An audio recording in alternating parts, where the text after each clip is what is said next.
lelkünk képes telepatikus gondolatátvitelre. Az azt jelenti, hogy beszéd nélkül, tehát a lélek az nem beszél, annak nincs hangszálai, nem tud beszélni, nincs szája, hogy beszéljen. A lélek az telepatikusan kommunikál. Az azt jelenti, hogy képes kommunikálni az univerzum egyéb lényeivel. Melyik lényeivel? Azokkal, amelyik ilyen képességekkel rendelkeznek. A te lelked az képes telepatikusan kommunikálni más lelkekkel. És ugye miért nem veszed ezeket az üzeneteket? Mert elfelejtetted, hogy hogy kell venni. Kisgyerekkorodban tudtad ezt venni, a lelkednek az üzeneteit, de azóta lebeszéltek arról, hogy te ilyen képességekkel rendelkezel. Oké? Vagy nem gyakoroltad tovább, mert hülyének néztek kisgyerekként, és onnantól kezdve szépen leszoktattad magadról ezt a képességet. Szóval a lényeg az, hogy van bennünk egy olyan lélek, amely, képzeld el, kapcsolatban áll egy felsőbbrendű lénnyel. És ez a felsőbbrendű lény a te Istened. És ez az Istened tud a lelkednek üzeneteket küldeni. És a lelked próbál súgni neked, úgy is lehet mondani, hogy sugall, érted?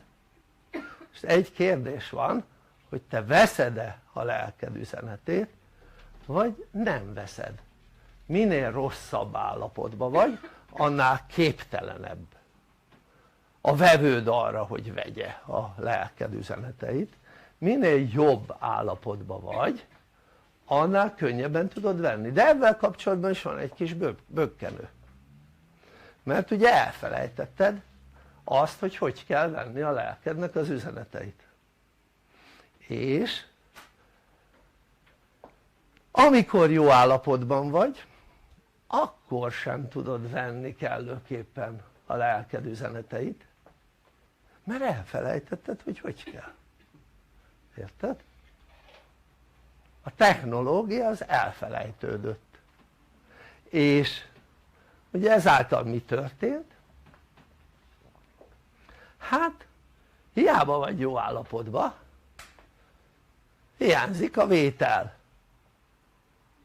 Na most ahhoz, hogy az ember, tudom én, vegye a lelke üzenetét, ahhoz az kellene, ugye, hogy most megnézzük milyen állapotban vannak átlagosan az emberek, olyan állapotban, ahol a saját lelkének az üzenetét egyszerűen nem tudja venni, még akkor is, ha tudná venni.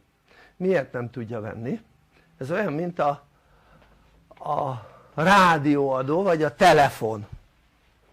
Hogyha más az adósugárzása és más a vevő vételkészsége, akkor az adás nem megy át. Oké? Tehát hogyha a telefonod nem lenne alkalmas mondjuk az 1800 hertznek az átvitelére, vagy megahertz, mit tudom én most hertz vagy megahertz, hanem csak a 900-ra, és mondjuk 1800-on küldik az adást, és a telefonod csak 900 hertz vagy megahertzen tudja venni, akkor ez azt jelenti, hogy hiába küldték az üzenetet, nem tudja venni a telefon a vételt. Ez olyan, mint a rádióadás. Különböző frekvenciákon adják a rádióadásokat, és te neked van egy hullámváltó csatornád, ahol tudod a hullámsávokat váltani, és meg tudod keresni az adott csatornát. És az azt jelenti, hogy ha nem állsz rá arra a csatornára, akkor nem tudod annak a csatornának a vételét fogni. Oké? Tehát rá kell állítani. Most így működik az ember. Ha elkezd rossz állapotban lenni, akkor a csatornája, a vételi csatornája elhangolódik. Oké?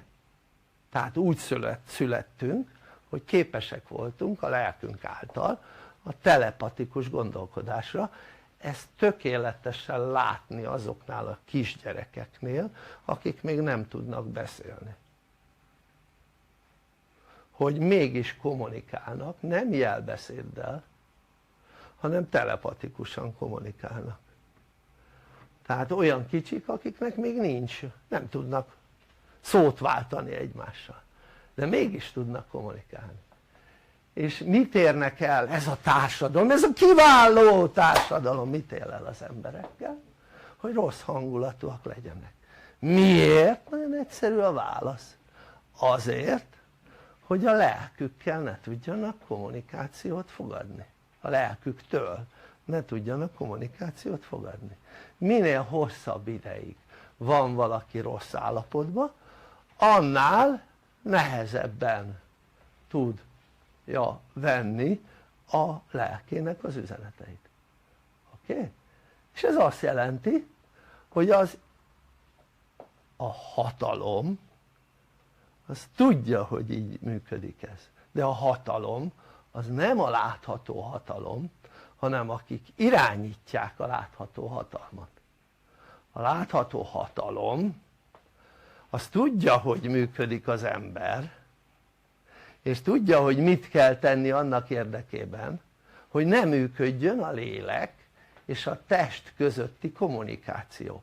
Ezért úgy működik a lélek és a test közötti kommunikáció, hogy a lélek megbetegíti a testet azért, hogy jelzést mutasson avval kapcsolatban, hogy mit kellene másként csinálnia az illetőnek. Most képzeld el, mennyivel egyszerűbb lenne, hogyha az ember képes lenne a lelkének az üzeneteit fogni, és hallgatna a saját lelkére az adott illető, és ezáltal nem kellene a léleknek ilyen formán üzenni, hogy megbetegítse a testet. Hát ez olyan, mint hogyha, gondold végig, hogyha mondjuk lenne egy olyan személlyel dolgod, aki abszolút nem érti a nyelvedet, és rád lenne bízva, és hát irányítanod kellene azt a személyt, aki abszolút nem érti a nyelvet. Hát kénytelen lennél ilyen agresszív, idézőjelben agresszív dolgokat csinálni, érted? Mert nem ért tőled egy szót sem. Világos ez? Ami azt jelenti, hogy milyen agresszívet, hogy mit tudom én, terelnéd erre, terelnéd arra, fizikailag erőltetve, érted? Visszafognád, hogy ne tegyen olyat, amit nem kell, érted? Na most ez azt jelenti, hogy az adott személynek ez kellemetlen lenne, aki fogadja az ilyenfajta idézőjelben erőszakot. Na most a betegség is egy ilyen idézőjelben erőszak. Jó? És akkor gondold végig, itt vagyunk egy világban, ahol lennének szuper jó képességeink, de elérik, hogy az embereknek ne legyenek képességeik. Mert ha lennének képességeik, akkor a lelkükre hallgatnának, és nem a médiára. Világos ez? Tehát ők a médián keresztül érik el, hogy az embereket irányítsák. De csak akkor tudják a médián keresztül irányítani az embereket, hogyha az emberek nem tudnak hallgatni a lelkükre. Világos ez? Tehát egy kiváló világban élünk, ahol egyre rosszabb a helyzet, nem javul, és mi azért vagyunk, hogy az embereket hozzásegítsük ahhoz a tudáshoz, ami ahhoz kell, hogy elő tudjon jönni a képesség, elő tudjanak jönni a képességeik, főleg azért, hogy képesek a lelkükre hallgatni.